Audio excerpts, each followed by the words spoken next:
네, 안녕하십니까. 신지식인 정인태입니다. 저는 국립한국복지대학교 특임교수를 역임했습니다. 이자 폭탄의 연체 대란, 이자가 급격하게 올라가면서 연체 대란이 일어나고 있는 그러한 상황입니다. 이 안타까운 일이 아닐 수가 없고요. 네, 세계 인터넷 은행 대출 연체가 20대, 30대에게 몰렸다라는 것입니다. K뱅크에서 29세 이하 남성 연체율이 2.57%로 가장 높다라는 것입니다.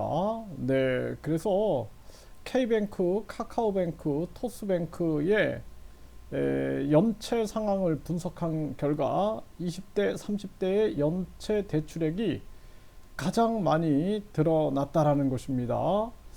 심각한 상황이 아닐 수가 없고요. 이 젊은이들이 희망이 없는 겁니다. 이 대한민국이 큰일입니다.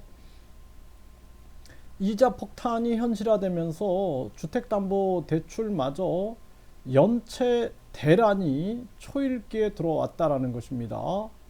네, 그래서 가계비 절반 금리가 5% 이상 넘어가면서 신용대출 이어 주담대도 연체가 지금 나오고 있는 그러한 상황이고, 중소기업 자영업 대출도 연체율이 상승하고 있다는 것입니다.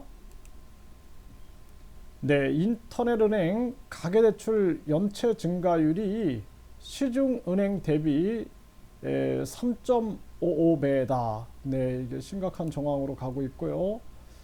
4대 은행 중소기업 대출 연체가 1조 원을 돌파했다라는 것입니다. 네, 대출 연체 늘어나는 소상공인, 네, 이 심각한 정황들이 계속 나오고 있는 거예요. 집값은 떨어지고 물가까지 오르니까 가계대출 연체 쇼크가 나타나고 있고요. 네, 지방은행 가계등 연체율 시중은행보다 2배가 높고, 주택가격, 고물가 영향 등 민감한 이러한 상황이죠. 정말 이 큰 위험이다. 저는 그렇게 보고 있습니다. 그래서 정부가 급격한 금리 인상을 하면 안 됩니다. 그래서 미국이 지금 기축통화 패권을 주기 위해서 중국과 기축통화 패권 전쟁을 일으키고 있는 거죠. 중국은 석유 그리고 가스 결제를 이제 위안화로 하자. 그리고 브릭스를 만들어서 결국에는 위안화를 기축통화로 끌어올리는데 총력을 기울이고 있는 거예요. 이러한 정황에서 강력한 이 금리 인상을 자행했는데, 그런데 이 일본은 마이너스 금리를 유지하면서 자기 나라 사정을 고려하고 있는 거죠.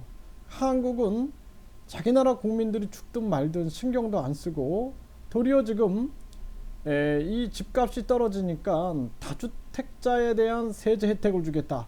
그래서 돈 있는 자들이 많은 집을 사게끔 만들고 있는 거예요. 이렇게 되면은 나중에는 돈이 없는 사람들은 집을 살 기회가 없어집니다. 나중에 이제 집값이 또 오르게 돼요.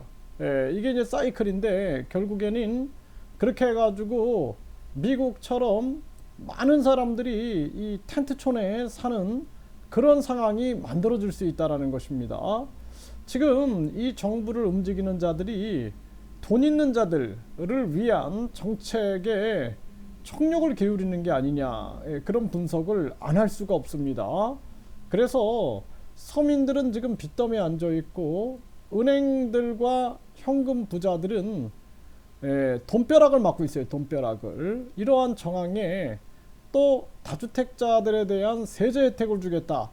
그리고 금리를 대출을 허락하겠다 해가지고 결국에는 이 대한민국을, 지금도 1%의 부자가 60%의 대한민국 총 자산을 가지고 있는데, 이걸 앞으로 더 심하게 해서 많은 서민들이 진짜 노예화되는 그러한 모습으로 가는 게 아니냐.